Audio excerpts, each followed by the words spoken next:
නමෝ තස් භගවතෝ අරහතෝ සම්මා සම්බුද්දස්ස නමෝ තස් භගවතෝ අරහතෝ සම්මා සම්බුද්දස්ස නමෝ තස් භගවතෝ අරහතෝ සම්මා සම්බුද්දස්ස ඩුබායි ලංකාරාම භාවනා මධ්‍යස්ථානය හා තලවතුගොඩ ශ්‍රී ඥානාරාම භාවනා මධ්‍යස්ථානයන්හි ප්‍රධාන අනුශාසක අතිපූජනීය මිරහවත්තේ පඤ්ඤාසිරි ලොකු ස්වාමීන් වහන්සේගෙන් අවසරයි සද්ධාවන්ත කාරුණික ගුණගරුක පින්වත්නි තුන් ලෝක ධාතුවක් අමා දහම් සිසිලසින් නිවමින් සනසමින් ලෞතර බුදුමුවින් ලොවට දෙසූ මధుර මනෝහර උතුම් ශ්‍රී සද්ධර්ම බණපදයක් ශ්‍රවණය කරලා දහමින් ජීවිතේ සනසවා ගන්නට සරසවා ගන්නට නිවා ගන්නට සෝදානම් වෙන මොහොතක් බුදුරජාණන් වහන්සේගේ ලෞතර බුදු හදවතේ ඉපදෙලා ජීවහා ධාතුවේ බලයෙන් වචන බවට පරිවර්තනය කරලා කරවික නිග්නාදාදී අෂ්ටාංග සමන්වාගත බ්‍රහ්මස්වර විහිදවලා සුදුබුදු රැස් විහිදෙන සතර දලදාවන්ගේ ස්පර්ශයෙන් මහා කරුණාවෙන් තෙත් කරලා ලොවට දේශනා කොට වදාළ පරම ගම්බීර උතුම් දහම් පරයයක් තමයි අපි හැමදෙනාම මේ දවස් පතා සන්ධ්‍යා කාලයේදී යම්කිසි කාලයක් වැය කරලා දැන ඉගෙන ගන්නට උත්සාහවත් වෙන්නේ සම්මා සම්බුදුරජාණන් වහන්සේ දෙසූ මේ ධර්මය පරම ගම්බීරයි රාගයෙන් මුසපත් වුණු ද්වේෂයෙන් මෝහයෙන් මුසපත් වුණු චිත්ත සංධාන ඇති මිනිසුන්ට මේ ධර්මය තේරෙන්නේ නැහැ මේ තථාගතයන්න් වහන්සේගේ ධර්මය ශ්‍රවණය කරනකොට අපි අපේ හදමැදුරු තුල තියෙන රාග ද්වේෂ මෝහ ආදී කෙලෙස් ගිනි නීවරණ ධර්ම අපේ ශක්ති ප්‍රමාණයෙන් දක්ෂතා අනුව යටපත් කරගෙන අන්න විහත නොවි භාවනාවක් වැඩෙන ශීර්ෂයෙන් තමයි මේ බුදුබණ ටික අහන්න ඕනේ.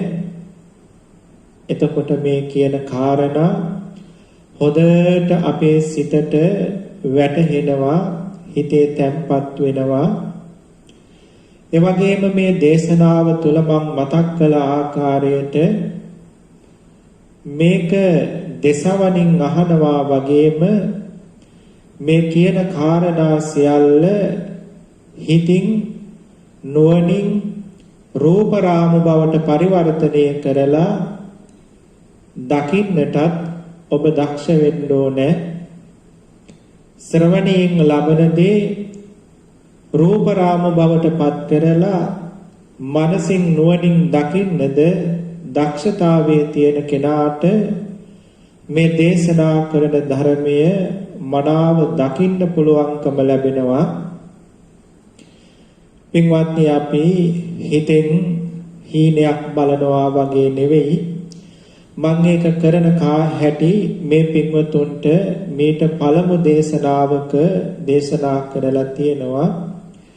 ඉතින් ඒ අනුව වෙන කිසිම දෙයකට අපේ සිත යන්න නොදී දසවණින් සද්ධර්මයේ අසමින් අසන ධර්මයේ මනසින් රූප රාමු කොට බලමින් මෙහෙම නුවණ යොදවලා ඒකේ අර්ථ සිතට වැටහෙන විදිහට දේශනා කරන ධර්මයේ අර්ථය බේරලා ගන්න පුළුවන් වෙන විදිහට මේ බුදුබණ ටික අහන්න ඕනේ. ඉතින් ධර්මයේ අහන ගමන් ඔබ හදාගන්න ඕනේ දක්ෂතාවයක් තමයි මේ මතක් කරලා දුන්නේ. පින්වත්නි, දැන් අපි මේ චතුරාර්ය සත්‍ය ධර්මයේ තත්ත්ව පරිදි දැනගෙන දුකෙන් අත මිදෙන වැඩපිළිවෙලක්, කමඨහනක්, අරිහත්ත්වයේ දක්වා භාවනා මාර්ගයක් මේ ඉගෙන ගන්නේ. දැන් දේශනා 31ක් 32ක් පමණ පුරාවටම, ඒ කියන්නේ පැය 32ක් පමණ පුරාවටම මේ චතුරාර්ය සත්‍ය ධර්ම දේශනාව අපි දැන ඉගෙන ගනිමින් ශ්‍රවණය කරමින් එනවා. බුදුරජාණන් වහන්සේගේ මේ ධර්මය ඔබ දන්නවා මහා සතිපට්ඨාන සූත්‍රයේ තමයි දේශනා කළේ. ධම්මානුපස්සනා සතිපට්ඨානේ අවසන් සතිපට්ඨානය තමයි ආර්ය සත්‍ය සම්මර්ෂණ විදර්ශනා ක්‍රමය. දේශනා කරපෝ රහත් බව ගෙන දෙන කමඨහන් වලින් 21 වෙනි කමඨහන තමයි මේ දේශනා 32ක් පුරාවටම අපි දැන් මේ ඉගෙන ගනිමින් එන්නේ. ඉතින් මේක එහෙම ආවට ගියාට භාවනා කරන්න පුළුවන් කමක් නැහැ. ඉස්සර වෙලා මේ ආර්ය සත්‍ය ධර්මයේ ධර්ම ස්වરૂපයෙන් දැනගන්න ඕනේ. ඊළඟට මේක විදර්ශනා ඇසින් බලන හැටි දැනගන්න ඕනේ. ඊළඟට ප්‍රායෝගිකව භාවනා කරන හැටි දැනගෙන කමඨහන අරගෙන ඒ කමඨහන් ශීර්ෂයෙන් මේ ආර්ය සත්‍ය සම්මර්ෂණ භාවනාව කරන්න ඕනේ. ඉතින් එතකොට තමයි මේක තුල සතර සතිපට්ඨාන ධර්මම වැඩිලා පිළිවෙලින් අරිහත්ත්වයට දක්වාම යන්න පුළුවන් වෙන්නේ. අපි රහත් වෙන්නේ දුක්ඛාරය සත්‍ය නුවණින් පිරිසිඳ දැනගන්නවා. දුක නුවණින් පිරිසිඳ දැනගන්නකොටම අපි මේ දුකට තණ්හා කරන්නේ, දුකට බැඳිලා ඉන්නේ දුක දුකක් බව දන්නේ නැති හින්දා. මේක දුකක් බව දැනගන්නකොට අනිත්‍ය දෙයක් බව, අසාර දෙයක් බව, නිස්සාර දෙයක් බව දැනගන්නකොට දුක උපදින්න හේතුව ඉබේමයි ප්‍රහාණය වෙන්නේ. ඒකේ ප්‍රහාණ කෘත්‍යයෙන් තමයි අපිට මේ ධර්මය අවබෝධ වෙන්නේ. දුක පිරිසිඳ දකින වෙලාවට සමුදය ප්‍රහාණය වෙනකොට මේ සිතට උපාදාන කරගන්න, අල්ලගන්න, පිහිටා සිටින්න මේ සංස්කාර ධර්මයන්ගේ තැනක් නැති වෙනකොට මේ සිත නිවන අරමුණු කරගෙන අරමුණු කිරීම වශයෙන් නිවනට බැසගන්නේ. සාක්ෂාත් කෘත්‍යයෙන් නිවන අවබෝධ වෙන්නේ දුක පිරිසිඳ දැනීමේ කෘත්‍ය තුලමයි. පින්වත්නි, යමක් සදහදා අපි මේ මාර්ගයේ වඩන්නේ, ඒ වඩන දේ අපට පසක් වෙනකොට ඉබේමයි මාර්ගයේ වැඩිලා නිම වෙන්නේ. ඉතින් අපි යම් කිසි ගමනක් යනකොට ඒ ගමන කෙලවර වෙන්නේ අපි බලාපොරොත්තු වෙන තැනට අපිපත් වෙනකොට, අපි බලාපොරොත්තු වෙන තැන පිහිටනකොට ඒ මාර්ගය යෑම ගමන ඉබේමයි නිමාවටපත් වෙන්නේ. එතකොට මේ මාර්ග සත්‍ය භාවනා කෘත්‍ය සම්පූර්ණ වෙනවා, වැඩිම කෘත්‍ය සම්පූර්ණ වෙනවා. වැඩිම කෘත්‍ය වශයෙන් මේ ධර්මය අපට අවබෝධ වෙනවා. මේ චතුරාර්ය සත්‍ය ධර්ම අවබෝධ කරගෙන නිවන සාක්ෂාත් කරගන්න අපිට කරන්න තියෙන වැඩපිළිවෙල තමයි දුක දුකක් බව නොදැන, දුක සැපයක් කොට අරගෙන, නিত্য දෙයක් කොට අරගෙන අපි මේ තණ්හා කරන ස්වરૂපයේ සිටේ ගෙවෙනකල්, මේ දුකට උපාදාන කරන උපාදාන ධර්ම ගෙවෙනකල්, මේ දුකට බැඳිලා තියෙන සංයෝජන ධර්ම ගෙවෙනකල්, පින්වත්නි, මේ දුක අපි පිරිසිඳ දකින වැඩපිළිවෙලක නිරත වෙන්න ඕනේ. ඉතින් ඒ සඳහා අපිට කළ යුතු පිළිවෙල වැඩක් තියෙනවා. එහිම් මෙහිම් පැනලා මේක කරන්න බෑ. පිළිවෙලින් යන්න ඕනේ. ලෝතර සම්මා සම්බුදුරජාණන් වහන්සේට විරුද්ධව මේ ගමන යන්න පුළුවන් කමක් නැහැ. බුදුරජාණන් වහන්සේ පෙන්නපු විදිහටමයි අපට මේ ගමන යන්න වෙන්නේ උන්වහන්සේ පෙන්නපු ක්‍රමය වරද්දවලා අපට හිතෙන ක්‍රමවලට අපට පහසුයි කියලා දැනෙන ක්‍රමවලට මේ ගමන ගියාට මේ ධර්මය දැන ඉගෙන ගත්තට ඥාන දර්ශනයක් ඇති කරගන්න පුළුවන්. නමුත් ප්‍රත්‍යක්ෂ අවබෝධයක් කවදාවත් සිද්ධ වෙන්නේ නැහැ. ප්‍රත්‍යක්ෂ අවබෝධයකටපත් වෙන්න නම් බුදුරජාණන් වහන්සේ පෙන්නපු ප්‍රතිපදාව නොවරදවාම අපි පිළිපදින්න ඕනේ. පින්වත්නි, මේ කාරණා ටික අපි අපේ හදවත තුළ තැම්පත් කරගෙන දැන් අපි දුක්ඛාර සත්‍ය ධර්මය තමයි කතා කරන්නේ. ඒ දුක්ඛාර සත්‍ය ධර්මය අපේ ඥාන මට්ටමට අපේ දැනුමට අහු වෙන විදිහට ජාතිපි දුක්ඛෝ ජරාපි දුක්ඛෝ කියලා සත්ව පුද්ගල සංඥාවක් තුල පිහිටගෙන අපි ඉස්සර වෙලා දුක්ඛාර සත්‍ය ඉගෙන ගත්තා. ජාති දුක, ජරා දුක, මරණ දුක, ව්‍යාධි දුක, අප්‍රිය සංප්‍රයෝග දුක ලැබෙන්නේ සත්වයකට. එතකොට සත්ව පුද්ගල සංඥාවක් තියෙන මේ පුහුදුන් ලෝකයට තේරෙන විදිහේ දුක්ඛාර සත්‍ය දේශනාවක් අපි පළමුවෙන් ඉගෙනගෙන මේක දුකක් බව තේරුම් අරගත්තා. කොහොම හරි මේ දුකෙන් නිදහස් වෙන්න ඕනේ කියන නුවණ ඒ දුක්ඛාර සත්‍ය දේශනාව අහනකොට අපේ පින්වතුන්ට ඇති වුණා.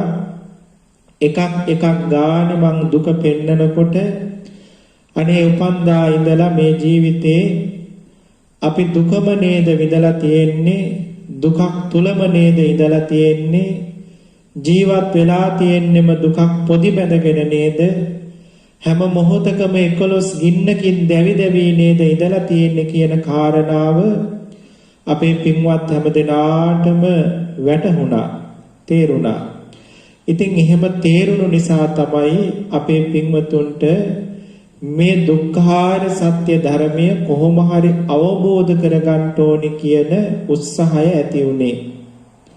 මොකද පින්වත්නි, මේක දේශනාව අහන වෙලාවට අපට දුකක් කියලා තේරුණාට අපි මේ ජීවිතේ ජීවත් වෙන වෙලාවේ ඒ දුක වැහි හැම වෙලාවෙම ආස්වාදයේ තමයි මතුවලා ආවේ.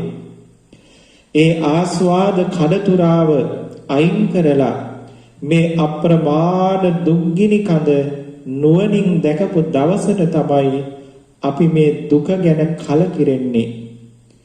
තාම අපිට දුකට කලකිරිලා නැහැ. ඒ නිසා තමයි මහා දුක්ගඩක් වුණු මේ පංචස්කන්ධයට අපි මේ තරම් ඇලුම් කරන්නේ.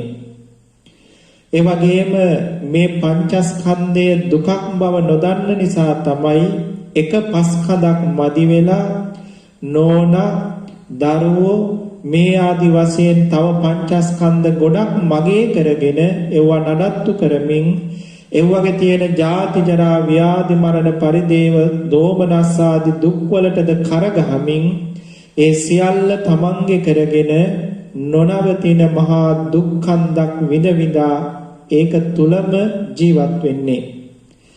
පින්වත්නි, මේ දුකක් වශයෙන් අපට දැනෙන දවසට තමයි මේ දුකට අපි කලකිරෙන්නේ. බුදුරජාණන් වහන්සේ සත්වපුද්ගල සංඥාවක් තුල ඉඳගෙන පෙන්නපු දුක්ඛාර සත්‍ය දේශනාව මේ පින්වත් හැමදෙනාම පහුගිය දේශනාවන් තුල ශ්‍රවණය කරනකොට කොහොම හරි මේ චතුරාර්ය සත්‍ය ධර්ම අවබෝධ කරගෙන මේසා දුකකින් පිරි සසර ගමනින් අපි අත මිදෙන්න ඕනේ කියන සිත පහළ වුණා. ඒ දුක්ඛාර සත්‍ය දේශනාවේදී පෙන්වුවේ සුගතිය කියලා හඳුන්වන මනුස්ස ලෝකයේ මිනිසෙක් විඳින දුක් ගොඩක්. නමුත් දුගතියේ දුක ඒ මනුස්ස ලෝකේ දුක අනුව අපිට නුවණින් තේරුම් ගන්න පුළුවන් ඒක අනන්තයි අප්‍රමාණයි කියලා. ඉතින් ඒ නිසා මේ දුක අපට තේරෙන විදිහට දැනගත්තා කියලා අපට දුකින් නිදහස් වෙන්න විදිහක් නැහැ. ජාති ජරා ව්‍යාධි මරණ පරිදේවාදී දුක් වලින් පෙන්නපු ඒ දුක්ඛාර සත්‍ය දේශනාව අහනකොට තේරෙනවා අත්දැකීමෙන් දේ සියලු දුක් ටික අපි විඳලා තියෙනවා. හැබැයි ඒ දුක එසේ දැනගත්ත කියලා අපට මේ සසරින් මිදෙන්න විදිහක් නැහැ. සසරින් ගැලවෙන විදිහට මේ දුක දකින්න ඕනේ. ඒ අපේ දැනුම් මට්ටමින් අපේ ඥාන මට්ටමින් මේ පුහුදුන් සිතට පේන විදිහට දුක දැක්ක කියලා දුක විඳා කියලා දුක තේරුණා කියලා කවදාවත් මේ දුකෙන් ගැලවෙන්න විදිහක් නැහැ. ඒ නිසා මේ දුක බුදුපසේ බුදු මහරහතන් වහන්සේලාට පෙනෙන විදිහට දකින විදිහට මේ දුක තවත් ගැඹුරින් ඇත්ත ඇති සැටියට යථා භූත විදිහට දකින්න ඕනේ. එහෙම දැක්කහම තමයි අපට සසරින් ගැලවෙන මාර්ගයක් පොටක් හම්බ වෙන්නේ. ඉතින් ඒ නිසා දැන් අපි අපේ නුවණ ඒ දුක්ඛාර සත්‍ය දේශනාවෙම අවසනයේදී බුදුරජාණන් වහන්සේ වදාලා සංකිට්ඨේන පංච උපාදානස්කන්ධෝ දුක්ඛෝ කියලා ඒ අනුව මේ පංචස්කන්ධය පිළිබඳව මේ පස්කඳ කොහොමද දුකක් වෙන්නේ කියලා පරමාර්ථ වශයෙන් ගැඹුරින් මේ දුක පිළිබඳව අධ්‍යයනය කරමින් යන වැඩපිළිවෙලක තමයි මේ වෙනකොට මේ දේශනා මාලාවේ අපි පසු වෙන්නේ. පින්වත්නි, ඒ අනුව පංචස්කන්ධේ රූපස්කන්ධයේ පිළිබඳව අපි දැන් පහුගිය දේශනා කීපයක් තිස්සේ ඉගෙන ගත්තා. රූපස්කන්ධේ පරමාර්ථ වශයෙන් පෙන්නපු රූප 28 පිළිබඳව අපි දැන් ඉගෙනගෙන හමාරයි. ඒ රූප 28 මම පළවෙනියෙන්ම මේ පින්වතුන්ට පෙන්නපු රූප ටික ඒ කියන්නේ සතර මහා ධාතුව, ඒ වගේම ප්‍රසාද රූප ටික, ගෝචර රූප ටික, භාව රූප ටික, හෘද වස්තු රූපේ, ජීවිතේන්ද්‍රිය රූපේ, ආහාර රූපේ කියන මේ රූප 18 පිළිබඳ මම ලොකු විස්තරයක් කළේ නැහැ. ඊට හේතුව ඒ රූප 28 පිළිබඳ ලොකු විස්තරයකට වැඩියේ ඊළඟට තියෙන රූප 10 පිළිබඳ තමයි අපි ගැඹුරින් දැනගන්න ඕනේ. මොකද මේ චතුරාර්ය සත්‍ය පිරිසිඳ දකින්න නම් ආකාශ ධාතුව, කාය වාග් විඤ්ඤාති, ලහුතා මුදිතා කම්මඤ්ඤතා, උපචය සම්තති ජරතා අනිච්චතා කියන මේ රූප 10 ඊටාම ගැඹුරින් දැනගන්න ඕනේ. ඒ රූප 10 යම් යම් පමණ දන්නවද එපමණ විදර්ශනා නුවණ දියුණු වෙනවා. ඒ වගේම සසරින් ගැලවෙන චතුරාර්ය සත්‍ය ධර්ම පිරිසිඳ දකින්න අවබෝධ කරගන්න පුළුවන් නුවණ පහළ වෙනවා.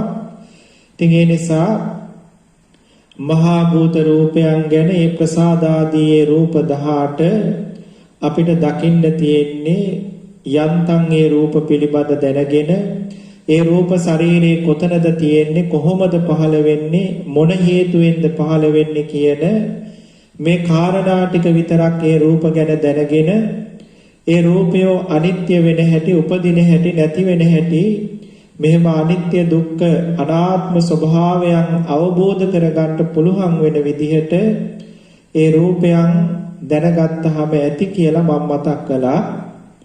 හැබැයි අවකාශ රූපේ පටන් අනිත්‍යතා රූපය දක්වා තියෙන මේ රූප 10 නම් ඔබ හැම දෙනාම ඊටාම විස්තර ඇතිව මනසට වැටහෙන විදිහට, තේරෙන විදිහට හොඳට ඉගෙන ගන්න ඕනි කියන කාරණාව මතක් කරමින් මම මේ රූප 10 ඊටාම පැහැදිලිව යම් පමණකට විස්තර කළා.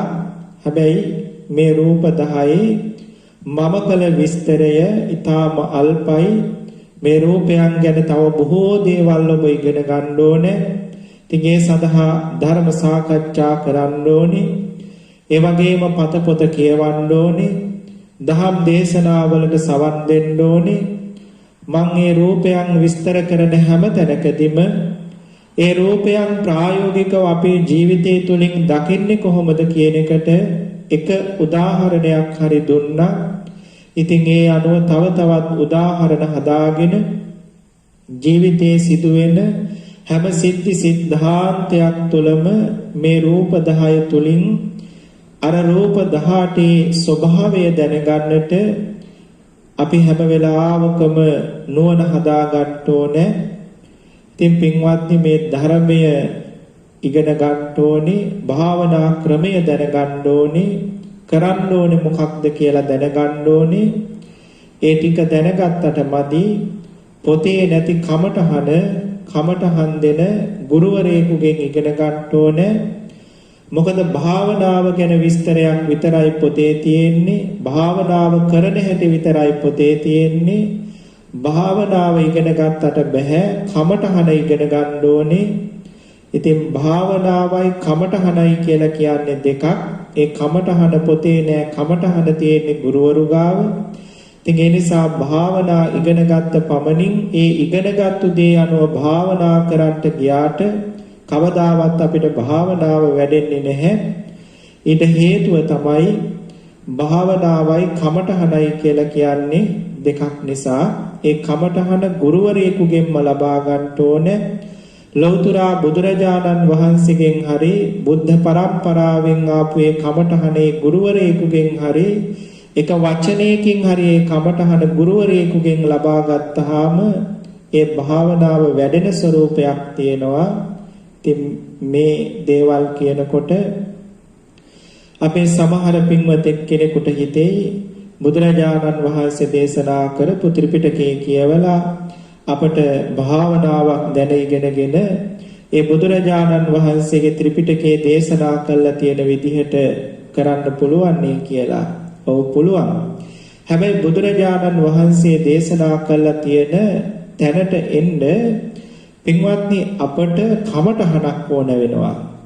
අන්නේ කමටහන දන්නේ භාවනා වඩලා භාවනා පිළිබඳ පළපුරුද්ද තියෙන ඒ වගේම ඇදුරු පරපුරෙන් ඒ ආවා වූ කමටහන තුලයි ඒ දක්ෂතාවයේ ඒ දැනුම තුලයි.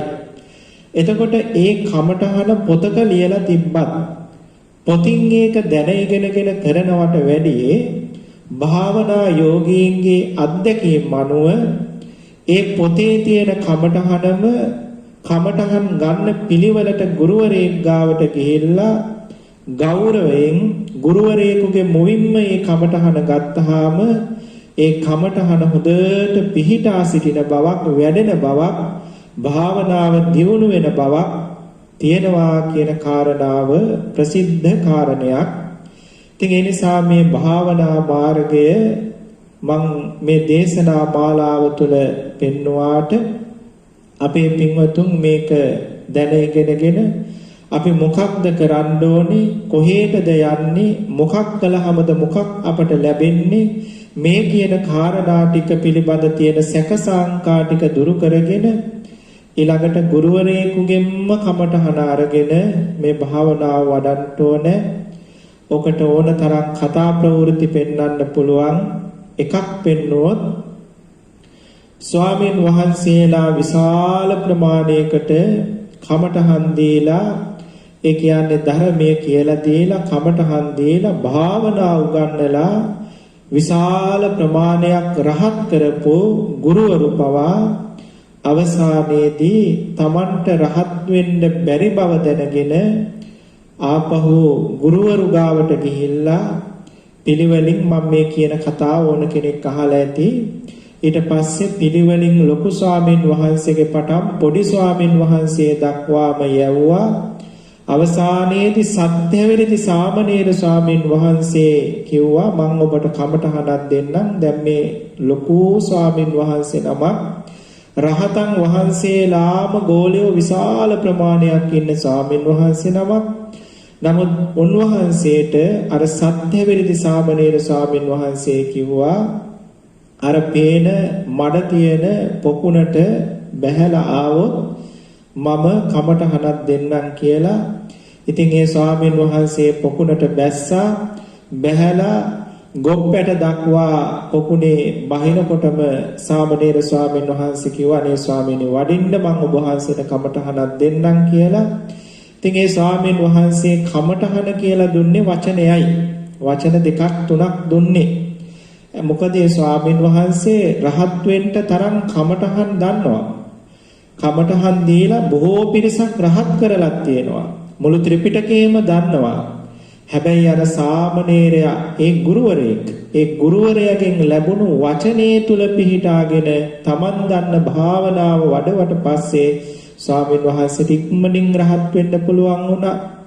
මේ වාගේ තමන් රහත් වෙලා කියලා හිතාගෙන හිටපු බොහෝ දෙනෙකුට තවත් ගුරුවරයෙක් දුන්නු කමඨහන අරගෙන භාවනා කරලා තමයි රහත් වෙන්න පුළුවන් උනේ. ඉතින් මේ කාරණාවලින් ඔබට තේරුම් ගන්න පුළුවන් ඔබ කොච්චර භාවනා දැනගෙන හිටියත් ගුරුවරයෙකුගේ මුවින් ගන්න එකම වචනේ තුල පිහිටා සිටගෙන ඔබ දන්න දැනුමද දාලා භාවනා වැඩුවොත් තමයි මේ භාවනාව දියුණු වෙන්නේ කියන කාරණාව. ඉතින් ඒ නිසා අපේ පින්වත් හැමදෙනාම භාවනා දෙන වචන පිළිගන්න පුළුවන් තමන්ගේ හදවතේ ගෞරවය තියෙන මේ ස්වාමින් වහන්සේ කියන විදිහට කළොත් නම් මට සසර දුක්ගිනි නිවන්න පුළුවන් කියන කිසිදු සැකයක් නැති විශ්වාසයක් පිහිටන ගුරුවරයෙකුගෙන්ම කමඨහනක් අරගෙන පින්වත්නි මේ භාවනා මාර්ගේ වඩන්න ඕනේ. එතකොට තමයි අපිට මේ භාවනාව වඩන්න පුළුවන්කම ලැබෙන්නේ වැඩෙන්නේ. ඉතින් ඒ පිළිබඳවත් මම මේ වෙලාවේ පොඩ්ඩක් මතක් කළා. පින්වත්නි එහෙමනම් දැන් අපි හැමදෙනාම තථාගත සම්මා සම්බුදුරජාණන් වහන්සේ පෙන්නපු විදිහටම මේ රූපස්කන්ධයේ රූප 28 පිළිබඳව දැන ඉගෙන ගත්තා. ඉතින් මේ පිළිබඳ තව විස්තර කරනවා නම් ගොඩාක් තියෙනවා. එහෙම වුණොත් චතුරාර්ය සත්‍ය ධර්ම දේශනාව වෙන පැත්තකට යන හින්දා රූපස්කන්ධය පිළිබඳ කරන විස්තරය පින්වත්නි අද මේ දේශනාවෙන් මම අවසන් කරනවා. දැන් පින්වත්නි පොඩ්ඩක් අපි මේ ඉගෙනගත්තු රූප 28 පිළිබඳව සාරාංශයක් කරලා බලමු. විශේෂයෙන්ම ඔබ දන්නවා අපේ පින්වතුන් ඉගෙනගත්තු රූප 28න් අපේ ඇහැට පේන එක රූපයක් තියෙනවා. මේ රූප 28න් අපේ ඇහැට පේන එකම රූපය තමයි පින්වත්නි වර්ණ රූපය කියලා කියන්නේ. ඉතිරි රූප 27ම ඇහැට පේන්නේ නැහැ. මෙන්න මේ විස්තරය දැන් මම මේ වචන කීපයකින් කියන විස්තරය නම් අනිවාර්යයෙන්ම ඔබ හොඳටම දැනගන්න ඕනේ. එහෙම වුණොත් තමයි සත්වපුද්ගල සංඥාව දුරු කරගෙන මේ රූපස්කන්ධය පිරිසිත දකින්න පුළුවන්කම ලැබෙන්නේ. පින්වත්නි පළවෙනි කාරණය තමයි මේ රූප 28න් ඇහැට පේන්නේ වර්ණ රූපය විතරයි. ඉතිරි රූප 27ම ඇහැට පේන්නේ නැහැ. මේ රූප 28න් කනට ඇහෙන්නේ එකම රූපයයි, ඒ ශබ්ද රූපය විතරයි. එයින් එහා වෙන කිසිදු රූපයක් රූප 27ම කනට දැනෙන්නේ නැහැ. නාසයට දැනෙන්නේ එක රූපයයි, ඒ ගන්ධ රූපය. අනිත් රූප 27ම නාසයට දැනෙන්නේ නැහැ. දිවට දැනෙන්නේ එක රූපයයි, රස රූපය විතරයි. අනිත් රූප 27ම දිවට දැනෙන්නේ නැහැ. කයට දැනෙන්නේ රූප තුනයි, ඒ පඨවි තේජෝ වායෝ කියන රූප තුන විතරයි. ඉතිරි රූප 25ම කයට දැනෙන්නේ නැහැ. රූප සියල්ලම මනසට මනෝවිඤ්ඤාණයට දැනෙනවා. මනෝවිඤ්ඤාණයට අවිෂය රූපයක් නැහැ. පින්වත්නි එතකොට මෙන්න මේ ඇස කන නාසය දිව ශරීරය කියන මේ ඉඳුරම් පහට මේ තුන් ලෝක ධාතුවේම තියෙන සකල විද රූපයන්ගෙන් අපට අරමුණු වෙන රූපය පිළිබඳව ඔන්න දැන් අපි දන්නවා. මොකක්ද මේකේ තියෙන වටිනාකම? මේ කාරණේ දැනගැනීමේ. දැන් අපි මේ වෙනකොට රූප 28ම දැනගත්තා. ඔය රූප 28න් තමයි මේ පේන නොපෙනෙන ජීවි අජීවි සකල විශ්ව ලෝක ධාතුවම නිර්මාණය වෙලා තියෙන්නේ කියන කාරණාව අපි දැන් දන්නවා. ඒකෙනොත් මේ සත්වපුද්ගල ශරීරයෙන් බැහැර තියෙන්නේ රූප කීපයයි. ඒ තමයි පඨවි ආපෝ තේජෝ වායෝ වන්න ගන්ධ රස ඕජා කියන ටිකයි. ඒ වගේම ශබ්ද රූපයයි කියන මේ රූප ටික තමයි බාහිර ලෝකේ තියෙන්නේ. ඉතින් බාහිර ලෝකේ තියෙන්නේ ඔය රූප 9. ඉතින් මේ රූප 9න් තොර අනිත් රූප ටික සේරම මේ සත්ත්ව ශරීරයේ තමයි රූප 28ම අපට හම්බ වෙන්නේ. බාහිර ලෝකේ හම්බ වෙන්නේ ඔහොම රූප කීපයක් විතරයි. පින්වත්නි, එතකොට මේ මුළු මහත් විශ්වයම මේ ගෙවල් දොරවල් යාන වාහන ඉඩකඩම් මන්දාකිණි ඉර සඳු ග්‍රහ තාරකා මේ ඔක්කොම මේ කියන රූප ටිකෙන් තමයි පින්වත්නි හැදිලා තියෙන්නේ. මේ හැම තැනම තියෙන්නේ මේ රූප ටික. එතකොට මේ රූප යම් යම් ප්‍රමාණයක් සමූහ වශයෙන් එකට එකතු වෙලා මේ ලෝකේ තියෙන පුංචිම අංශුව හැදෙනවා. ඒ අංශු එකට රාශි වෙලා තමයි මේ ලෝකේ තියෙන සකල විද භෞතික වස්තු සියල්ලම නිර්මාණය වෙලා තියෙන්නේ. මේ කාරණේ දැන් දන්නවා. පින්වත්නි, එතකොට අපේ මේ ඇස් දෙකට පේන්නේ වර්ණ රූපේ විතරනම්. දැන් හොඳට කල්පනා කරන්න මේ කියන කාරණාව. අපේ ඇස් දෙකට පේන්නේ වර්ණ රූපය කියන එකම රූපයක් විතරනම් කවදාකවත් පින්වත්නි අපට මේ ලෝකේ තියෙන සත්වයෝ පුද්ගලයෝ ඉරසඳු ග්‍රහතාරකා බලන්න පුළුවන් කමක් නැහැ. දැන් මෙහෙම කිව්වහම එකපාරම මොකක්ද මේ කිව්වේ කියලා හිතෙයි. දැන් කල්පනා කරන්න ඕනේ. මම පුංචි උදාහරණයක් මේ පින්වතුන්ට අරගෙන කියන්නම්. අපේ පින්වත්නි, ඔබ හැමදෙනාම දැකලා තියෙනවානේ ගෙදරක තියෙන යම්කිසි භාණ්ඩයක් අපි ගමු පුටුවක්. දැන් මේ පුටුව ගත්තාම අපේ ඇස් දෙකට පේන්නේ මේ රූප 28න් වර්ණ රූපය විතරනම් මේ පුටුව හැදිලා තියෙන්නේ පාටින් නෙවෙයි. පුටුව හැදිලා තියෙන්නේ ඝන ගතිය, වැగిරෙන ගතිය, හමන ගතිය, රස්නේ ඌස්නේ, මේ වගේම වර්ණ, ගන්ධ, රස, ඕජා ආදී මේ සුද්ධාෂ්ටක රූප කලාප ටිකම එකතු වෙලා තමයි මේ පුටුව හැදිලා තියෙන්නේ. හැබැයි අපේ ඇස් දෙකට පේන්නේ මේ පුටුවේ තියෙන වර්ණය විතරයි. පුටුවේ ඝන බව, ඒ වගේම පුටුව බර බව, ඒ වගේම මේ පුටුව හයිය බව, මේ පුටුවේ ඉඳ ගන්න පුළුවන් බව, මේ පුටුව වටිනවා කියන බව, මේ කිසිම දෙයක් පින්වත්නි අපේ ඇහැට පේන්නේ නැහැ. මතක තියාගන්න, ඇහැට වර්ණ රූපයේ පෙනෙන වෙලාවට ඔය පුටුවේ තියෙන ඝන ගතිය, ඒ වගේම පුටුවේ තියෙන බර ගතිය, මේ ආදී කිසි දෙයක් අපේ සිතට දැනෙන්නේ නැහැ. වර්ණ රූපය පෙනෙන වෙලාවට අපට සිත් දෙකක් නැහැ, එක හිතයි තියෙන්නේ. වර්ණ රූපය දකින වෙලාවට පින්වත්නි කයට ස්පර්ශ දැනෙන්නේ නැහැ.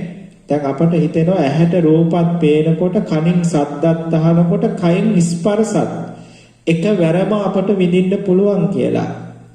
පින්වත්නි මෙහෙම අපට හිතෙන්නේ මේක අපට නොසිතන තරම්, තේරුම් ගන්න බැරි තරම් වේගයකින් ඒ තැන සිත් පහළ වෙන හින්දා. මම මේ කියන කාරණාව ටිකක් ගැඹුරු ඇති.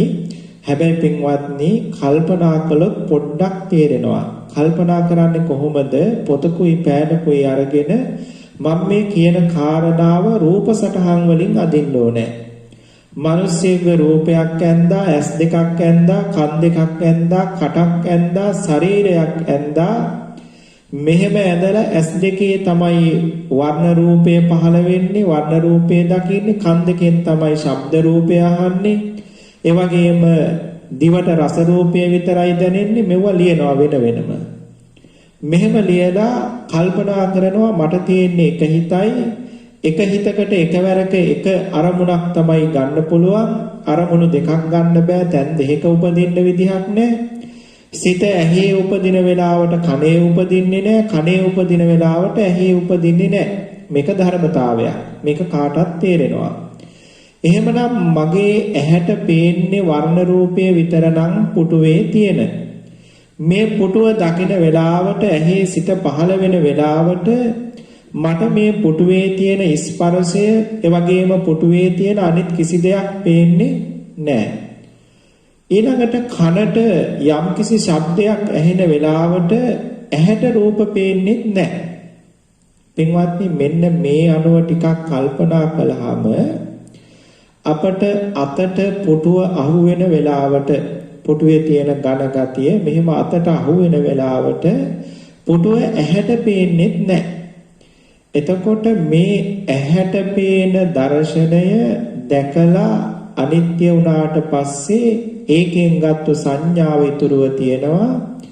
ඊළඟට නහයෙන් ආග්‍රහණය කරලා කයෙන් අල්ලලා ඒ දැනගත්තු සංඥා ටික අපේ සිතේ ඉතිරුව තියෙනවා. පසු කාලයක හිතක මේ සංඥා ටික ඔක්කොම එකට එකතු කරලා තමයි ඝන ගතියෙන් බර ගතියෙන් වර්ණයකින් යුතු පුටුවක් කියන සංඥාව අපි ගැට ගහලා හදාගන්නේ. මේක හිතේ ඇති වෙන මායා දර්ශනයක්. නමුදු ඇස් දෙකෙන් දැක්කාවත් අතින් ඇල්ලුවාවත් කනෙන් ඇහුවාවත් නහයෙන් ස්පර්ශ කළාවත් ආග්‍රහණය කළාවත් නෙවෙයි. ඉතින් මෙන්න මේ කාරණාව පින්වත්නි මෙතන අපිට තේරුම් ගන්න තියෙන තැනක් මේ රූපස්කන්ධය පිරිසිදු දකිනකොට එතකොට තමයි මේ ලෝකේහි අපි මේ ධර්මතා ටිකක් දකින්නේ රූප ටිකක් එකවරක දකින්නේ මේ රූප ටික හැර දෙස් එකක් පුටුවක් සත්වයක් පුද්ගලයෙක් කියලා දෙයක් අපට බාහිර ලෝකයේහි මේ ඉදurන්ට හම්බ වෙන්නේ නැහැ කියන කාරණාව පින්වත්නි ඉතා පහසුවෙන් තේරුම් ගන්න පුළුවන්. දැන් පුටුව දකින වෙලාවට ඇස් දෙකට පෙනුනේ පුටුවේ වර්ණය නම් ඇස් දෙකට පුටුව පෙනුනේ නැහැ. ඒ වගේම පුටුවේ තියෙන බරගතිය ඝනගතිය දැනුනේ කයට නම් කයට පුටුවේ වර්ණය පෙනුනේ නැහැ. එතකොට හැම වෙලාවෙම අපේ මේ ඇස කන නාසය දිව ශරීරයට මේ රූපයන්ම අරමුණු වුණා මිසක රූපයන්ම දැක්කා මිසක අපි දැක්කා කියලා රැවටෙන පුටුව කවදාකවත් අපට මේ පස්සිදුරන්ගේ එක ඉදුරකට එකවර අරමුණු වෙන්නේ දැනෙන්නේ නැහැ. පස් අවස්ථාවකදී අපිට දැනෙච්ච දේවල් එකට එකතු කරලා සිතේ තමයි මේ පුටුව කියන රූපය අපි හදාගන්නේ. ඒක සිතේ ඇති කරගන්න චිත්ත රූපයක්. ඒ චිත්ත රූපය සිතේ තියෙන බව අපට පේන්නේ නැහැ. ඒ චිත්ත රූපය බාහිරේ මේ තියනවා කියන තැනක කාමරේ තියනවා කියන තැනක තමයි අපට හිතෙන්නේ. ඉතින් මෙන්න මේ අවුල ලෙහාගත්තු දවසට බාහිරේ අපට පුටුවක් හම්බ වෙන්නේ නැහැ. බාහිරේ අපට හම්බ වෙන්නේ මේ කියපු රූප ටිකක්.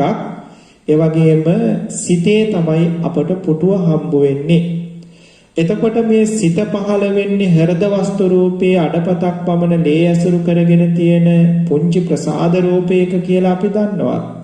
ඔය කියන පුංචි ප්‍රසාද රූපේ මිනිස්සෙකුට ඉඳ ගන්න පුළුවන් වෙන විදිහේ පුටුවක් කවදාවත් නැහැ කියන කාරණාව අපි දන්නවා.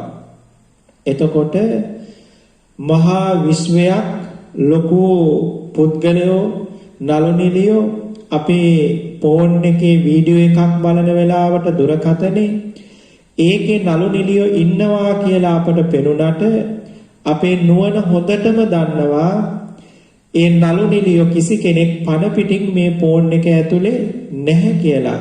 මොකද එච්චර ලොකු සත්ව ශරීරයකට මේ පුංචි දුරකථනයක් ඇතුලේ ඉන්න පුළුවන් කමක් නැහැ.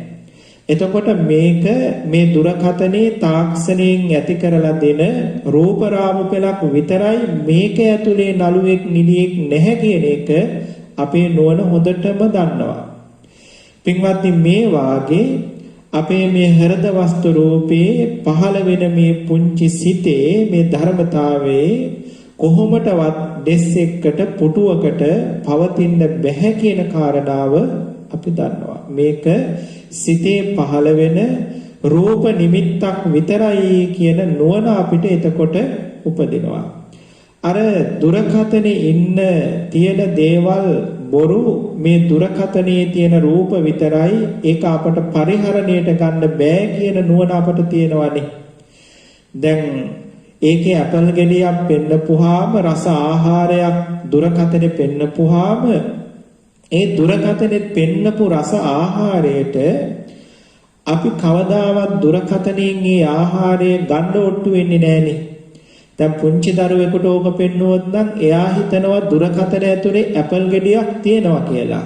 ඒ නිසා එයා ඒ තිරේට ගහලා කොහොම හරි පහුරු ගාලා ඒ ඇපල් ගෙඩිය කන්න හරි අරගන්න හරි ඔට්ටු වෙනවා.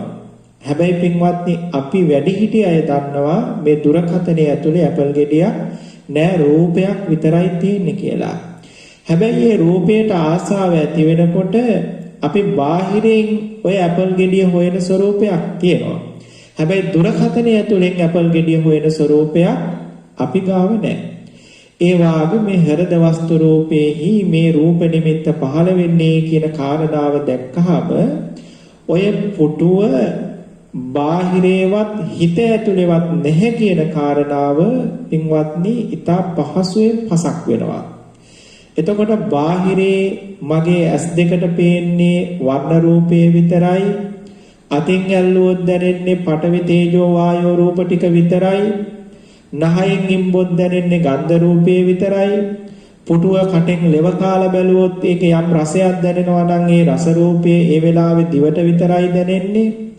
ඉතින් මේ රූප ටික මට වෙන වෙනම දැනෙනවා මිසක මේ රූප ටිකම බාහිරේ තියෙනවා මිසක මේ අංශු ටිකම බාහිරේ පවතිනවා මිසක මේ පුටුව කියලා මට බාහිරේ තියෙනවා වාගේ පේන එක හැම වෙලාවෙම ඇස් දෙකෙන් ගන්න රූපය, කනෙන් ගන්න රූපය, ඒ වගේම ශරීරයෙන් ගන්න රූපය මේ නිමිති ටික එකට එකතු කරලා සිතෙන් හදලා දෙන රූපයක් හෘද වස්තු රූපයේ පහළ වෙන රූපයක් කියන එක අපිට තේරෙනවා. ඒ හෘද වස්තු රූපයේ තියෙන රූපය අපට බාහිරේ හම්බ වෙන්නේ නැහැ කියන කාරණාවත් අපි දන්නවා. පින්වත්නි එතකොට බාහිරෙත් හිස් අධ්‍යාත්මයත් හිස්. බාහිරේ තියෙන්නේ ඔය කියන රූප ටික විතරයි. අධ්‍යාත්මය ඇතුලේ තියෙන්නේ රූප නිමිත්තක් විතරයි. එතකොට බාහිරේවත් හිත ඇතුලේවත් අපි අදහස් කරන, අපි තණ්හා කරන, අපි තියනවා කියලා හිතන, අපි උපාදාන කරගන්න, අපි ප්‍රාර්ථනා කරන පුටුව හම්බ වෙන්නේ නැහැ කියන නුවණ පින්වත්නි අපට උපදිනවා. ඉතින් මේ නුවණ ඉපදුනා කියලා පුටුව පරිහරණය කරන්න අපිට බාධාවක් වෙන්නේ නැහැ. මේ රූප සමූහයක් වෙන කය ඔය රූප සමූහයක් වෙන පුටුවක ඉඳවන්න සතප්පවන්න අපට පුළුවන්. හැබැයි ඒක ඉන්දෙව්වට සතප්පෙව්වට මේ පුටුව කියන දේ සිතේ තියෙන මායා දර්ශනයක්, ශරීරයේ කියන දේ සිතේ තියෙන මායා දර්ශනයක්. අර කියපු රූප ටිකක් ඉඳවනවා සතප්පවනවා කියන නුවණ පින්වත්නි හැම වෙලාවෙම අපට එළඹ සිටිනවා. එතකොට පුටුව පරිහරණය කරනවා, පුටුව අවශ්‍ය විදිහට නඩත්තු කරනවා. නමුත් ඒ පුටුවට තණ්හා කරන ස්වરૂපයක්, පුටුව ඇති වෙලා නැති වෙලා යනකොට අනිත්‍ය වෙනකොට දුක් වෙන ස්වභාවයක්, ඒ පුටුව උපාදාන කරන ස්වરૂපයක් සිතේ ඇති වෙන්නේ නැත්තේ බාහිරේවත් අධ්‍යාත්මේවත් පුටුවක් නැත්, දෙපැත්තම තුච්චයි හිස් කියන එක පිළිබඳ නුවණක් අපේ සිතේ උපදින හින්දා.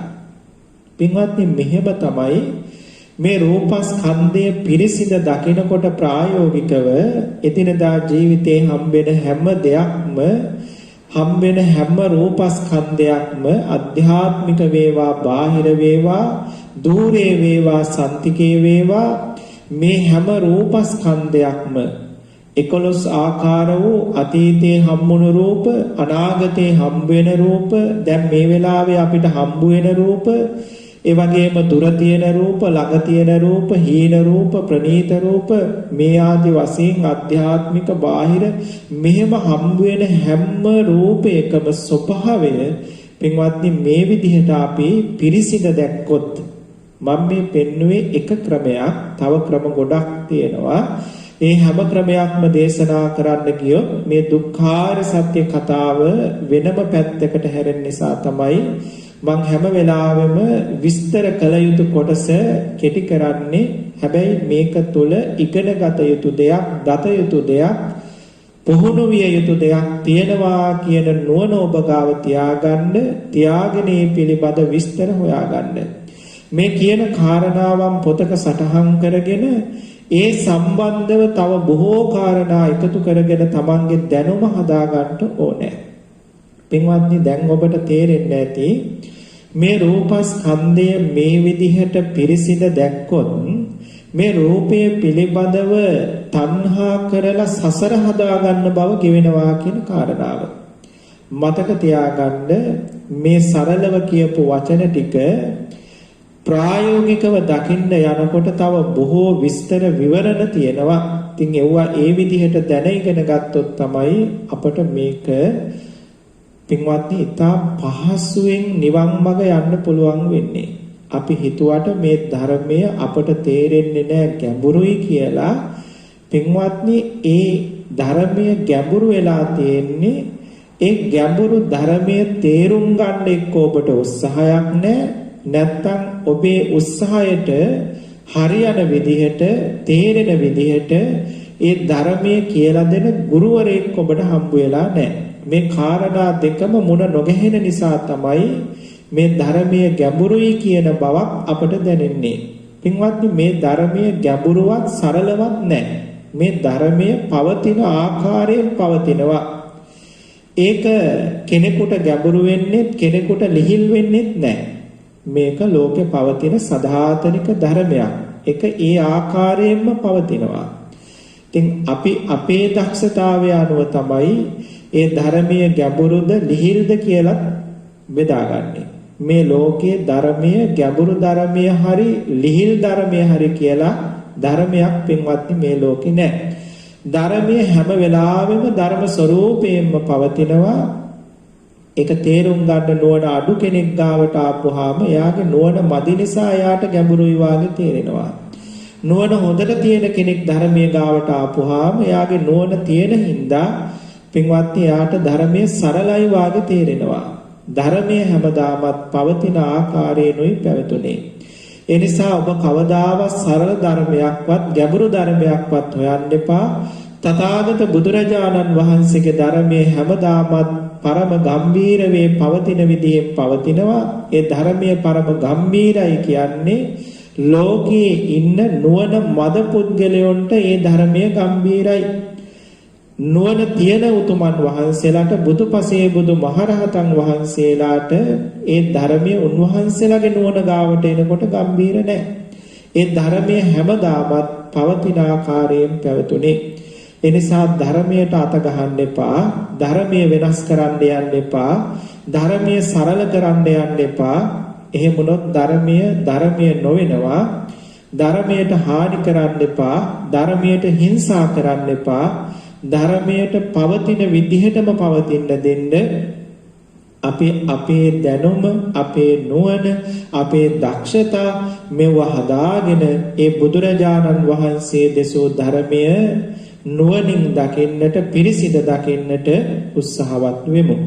පින්වත්නි, එහෙමනම් මේ දේශනා කරපු දේශනාවේ ගැටලු තැන් තියෙනවා නම්, නොතේරුණු තැන් තියෙනවා නම්, දැනගන්න අවශ්‍ය තැන් තියෙනවා නම් මගෙන් හරි නැත්නම් කාගේ හරි මේ ධර්මයේ පිළිබඳ දන්න ගුරුවරයෙකුගෙන් හරි ධර්ම දේශනාවන් තුලින් හරි පතපොතින් හරි දැනගෙන මේ කියපු කාරණා ජීවිතයට එකතු කරගෙන මේ රූපස්කන්ධය පිරිසිඳ දකින්නට ඔබ හැමදෙනාම උත්සාහවත් වෙන්න.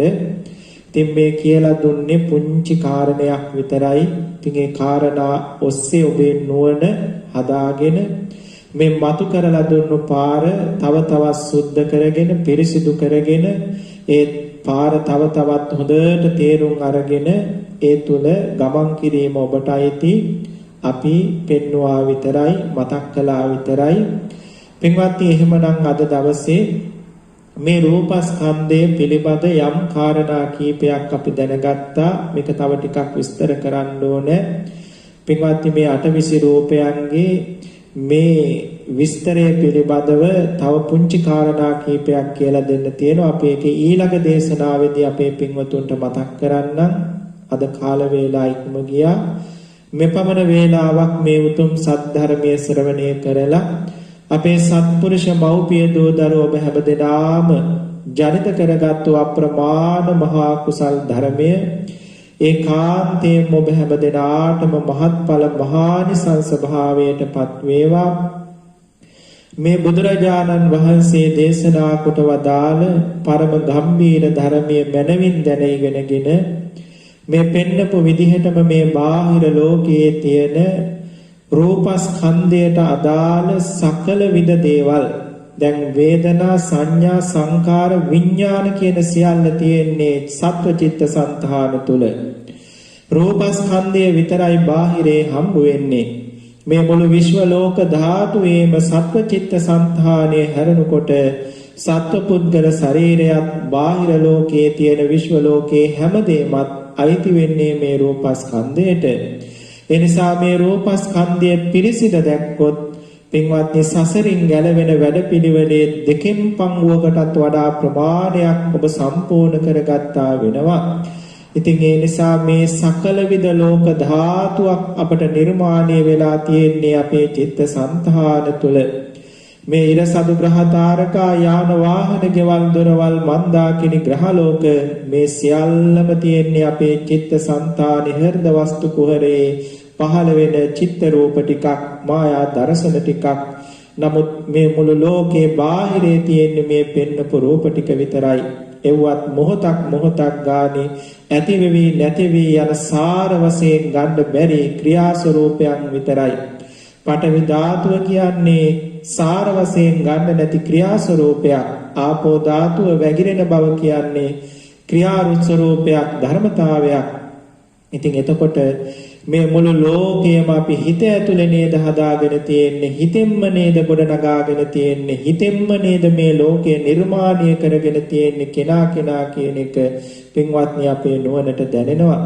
එහෙම දැනෙච්ච දවසට කොහේ හරි තැනක S2 පියාගත්තාම මේ ලෝකයෙන් නිදහස් වෙන්න, ලෝකයට නොඇලී ඉන්න පුළුවන් වැඩපිළිවෙලේ නිරත වෙන්න පුළුවන් නේද කියන කාරණාව පින්වත්නි එතකොට දැනෙනවා. එතකොට අපිට මේ ලෝකයෙන් නිදහස් වීමේ වැඩපිළිවෙල සිත ඇතුළෙන්මයි කරන්න තියෙන්නේ. මොකද ලෝකය හදාගෙන තියෙන්නේ සිතේ ඇතුළේ නිසා අපට ලෝකයෙන් නිදහස් වෙන වැඩපිළිවෙල, ලෝකයෙන් අත මිදෙන වැඩපිළිවෙලත් මේ සිත ඇතුළෙන්ම S2 පියාගෙන කරන්න තියෙන වැඩක්. ඉතින් පින්වත්නි ඒ නිසා මේ පෙන්නපු ආකාරයට තව තවත් ඔබේ දහම් දැනුම දියුණු කරගෙන මේ කාරණා හොඳට පැහැදිලිව පිරිසිදුව ඉගෙනගෙන මේ ධර්මයේ ඔබ ඉගෙන ගත්තට ඔබ කල යුත්තේ මොකක්ද කියලා දැනගන්න ඕනේ. මේ ධර්මයේ ඉගෙන ගත්තට ඔබ කල යුතු දේ මම මෙතන කියලා දුන්නේ නැහැ. ඔබ කල යුතු කමටහන ඉගෙන ගන්න, කල යුතු වැඩපිළිවෙල ඉගෙන ගන්න, ඉගෙනගෙන කල යුත්ත කරන්න.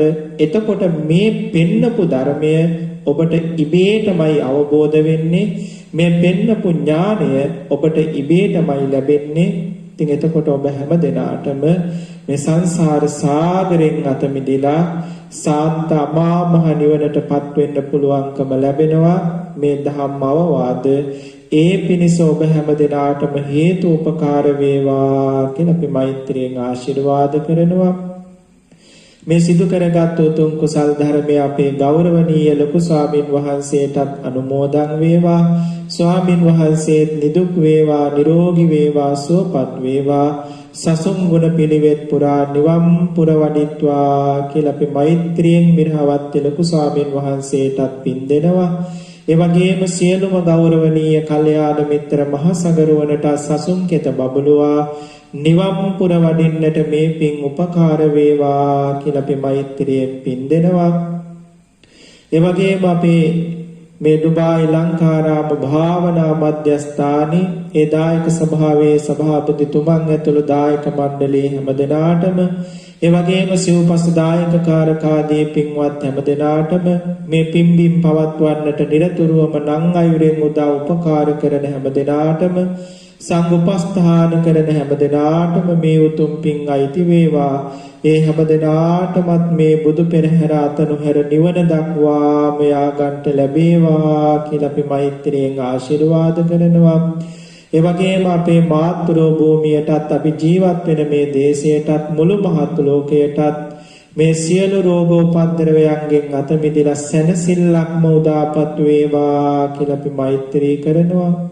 ඒ වගේම මහස පුරා වැඩ ඉන්න දිව්‍ය රාජ මණ්ඩලයට අප නමින් මිය පරලොව ගිය අපේ සියලුම ඥාති බන්දු වර්ගයාට මේ උතුම් පින් අනුමෝදන් වේවා. මේ හැම පින් අනුමෝදන් වෙලා ඒ හැම දිනාටම සැනසෙල්ලක්ම වේවා කියලා අපි මෛත්‍රියෙන් පින් අනුමෝදන් කරමු. ඉදම්මේ ඥාතේනං හෝතු සුඛිතා හුන්තු ඥාතයෝ ඉදම්මේ ඥාතේනං හෝතු සුඛිතා හුන්තු ඥාතයෝ ආකාසට්ඨා ච බුම්මට්ඨා දේවා නාග මහින්దికා පුඤ්ඤන්තං අනුමෝදිත්වා චිරන් රක්ඛන්තු ශාසනං චිරන් රක්ඛන්තු දේශනං චිරන් රක්ඛන්තු මම් පරන්ති. හොඳයි අපේ පින්වත් සත්පුරුෂ මව්පිය දූ දරුවෝ ඔබ හැම දිනාම මෙම සජීවීව මේ උතුම් දහම් දේශනාව ශ්‍රවණය කරලා ජීවිත ගමනට අප්‍රමාණ කුසල් සම්භාරයක් එකතු කරගත්තා. මේ උතුම් කුසල් ධර්මයේ ආනුභාව පුණ්‍ය ශක්තියේ බලයෙන් ඔබ හැම දිනාටම නිදුක්ව නිරෝගීව සුවසේම පාරමී ගුණ දහම් පුරාගෙන අමා මහ නිවන් සැනසෙල්ල දක්වාම මේ බුදු පෙරහැර අතනුහැර යා ගන්නට ලැබේවා කියලා අපි මෙසිතෙන්ම ආශිර්වාද අභිෂේචන පවත්වනවා. හැමදෙනාම වන්දනා කරගන්න. අභිවාදන සීලිස නිච්ඡං වද්ධාපචායිනෝ චත්තාරෝ ධම්මා වඩ්ඩන්ති ආයුවන්නෝ සුඛම් බලං ආයුරාෝග්‍ය සම්පatti සග්ග සම්පatti මේවච අතෝ නිබ්බාන සම්පatti ඉමිනාති සමිඤ්ඤතු සුපති සුපති.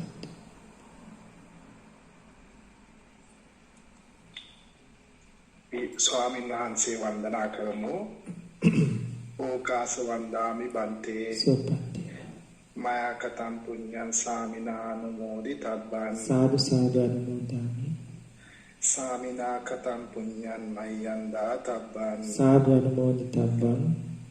සාදු සාදු අනුමෝදාමි. ඕකාස ద్వාරත්තේන කතං සබ්බං අච්චයන් කමත මේ බන්තේ අමාමි කමතබ්බං. ඕකාස කමාමි බන්තේ සුපති. තියම්පි ඕකාස කමාමි බන්තේ සුපති. තතියම්පි ඕකාස කමාමි බන්තේ සුපති. සාදු සාදු සාදු. සීලවන්තං ගුණවන්තං පුඤ්ඤක්කෙත්තං අනුත්තරං දුර්ලභේන මයා ලද්දං පස්සිතං වන්දිතුං වරං සාරිපුත්තාදි තේරාණං ආගතං පටිපාටියා සද්දා සීල දයා වාසං බුද්ධ පුත්තං නමං. සාදු සාදු සාදු. අවසරයි ස්වාමීන් වහන්සේ. සතියේ සඳුදා දින හැර සෑම දිනකම රාත්‍රී 9 සිට 10 දක්වා ආර්ය සත්‍ය සම්මර්ෂණ විදර්ශනා ක්‍රමයේ යන මාතෘකාව යටතේ දුබායි ශ්‍රී ලංකාරාම වාසී ත්‍රිපිටකාචාර්ය විනය විශාරද කතිකාචාර්ය පූජනීය නාමල්ගුමුවේ විජේසීලි ස්වාමීන් වහන්සේ විසින් පවත්වන ධර්මදේශනා මාලාවේ අද දින දේශනාව මෙසේ නිමාවටපත් වේ. අපගේ ගෞරවනීය ස්වාමීන් වහන්සේ විසින් තාමත් ගම්භීර ධර්මදේශනාවක් අද දින අපගේ අනුකම්පාවෙන් පවත්වන ලැබුවා. ඉතින් එම ධර්මදේශනාවෙන් අපි රැස් කරපු සියලුම කුසල් අපගේ ගෞරවනීය ස්වාමීන් වහන්සේට නිදුක් නිරෝගී දීර්ඝායුෂ පිණිසත් පතන් අවබෝධයෙන් උතුම් චතුරාර්ය සත්‍ය අවබෝධය පිණිසම හේතු වාසනා වේවායි සාදු නාද දෙමින් අනුමෝදන් කර සිටිමු. සාදු සාදු සාදු. ඒ වගේම හෙට සඳුදා දිනයක් බැවින් පංචස්කන්ධය තත්තු පරිදි නුවණින් දැන උපාදාන රහිතව පිරිනවෙන්නට යන මාතෘකාව යටතේ ධර්ම දේශනාවක් ශ්‍රවණය කිරීමට බලාපොරොත්තු වෙන අද දිනට નિયમિત වැඩසටහන මෙසේ අවසන් කර සිටිමු. ඔබ සැමට තෙරුවන් සරණයි. අවසරයි ස්වාමීන් වහන්සේ. සුප්ප